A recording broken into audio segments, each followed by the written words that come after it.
Hi friends, welcome to వివిక్త cooking. మీ పిల్లలు egg boil చేసి పెడితే తినడం లేదా? ఒకసారి ఎగ్ లాలీపాప్స్ని ట్రై చేసి పెట్టండి.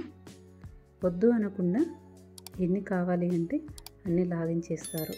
మరి ఎలా చేసుకోవాలో చూసేసేయండి.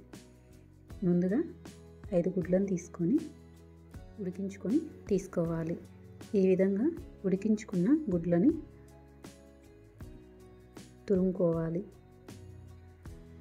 వీడియోలో చూపించిన విధంగా ఎగ్స్ని ఈ విధంగా తురుముకొని ఇందులోకి రుచికి సరిపడా కారం, సాల్ట్, 1/2 టేబుల్ స్పూన్ జీరా పౌడర్, ధనియా పౌడర్, 1/2 టేబుల్ స్పూన్ కన్నా కాస్త తక్కువగా పసుపుని యాడ్ చేసుకొని సన్నగా కట్ చేసుకున్న ఒక ఆనియన్, 2 పచ్చిమిర్చి, సన్నగా కట్ చేసుకున్న కొత్తిమీర, కరివేపాకు, 2 టేబుల్ స్పూన్ మైదాని యాడ్ చేసుకొని మొత్తం కలిసే విధంగా కలుపుకోవాలి.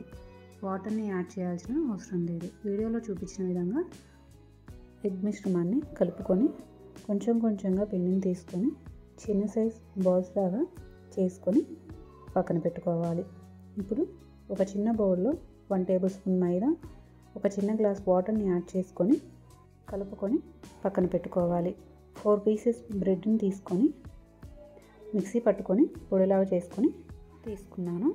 ఇప్పుడు ముందుగా చేసి పెట్టుకున్న ఎగ్ బాల్స్ని తీసుకొని మైదా లిక్విడ్లోకి డిప్ చేసుకొని బ్రెడ్ పొడిని చల్లుకోవాలి. వీడియోలో చూపించిన విధంగా ఎగ్ బాల్స్కి బ్రెడ్ పొడి అంటుకునే విధంగా చూసుకొని పక్కన పెట్టుకోవాలి. స్టవ్ పై కడాయి పెట్టి ఆయిల్ హీట్ అయిన తర్వాత ఒక్కొక్కటిగా ఎగ్ బాల్స్ని యాడ్ చేసుకోవాలి. ఈ విధంగా వేసుకొని స్టవ్ని మీడియం ఫ్లేమ్లో ఉంచుకొని గోల్డెన్ బ్రౌన్ కలర్లోకి వచ్చేంత వరకు డీప్ ఫ్రై చేసుకోవాలి.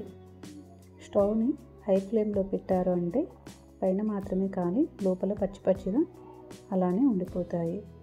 గోల్డెన్ బ్రౌన్ కలర్లోకి వచ్చిన తర్వాత వేరొక ప్లేట్లోకి తీసుకోవాలి.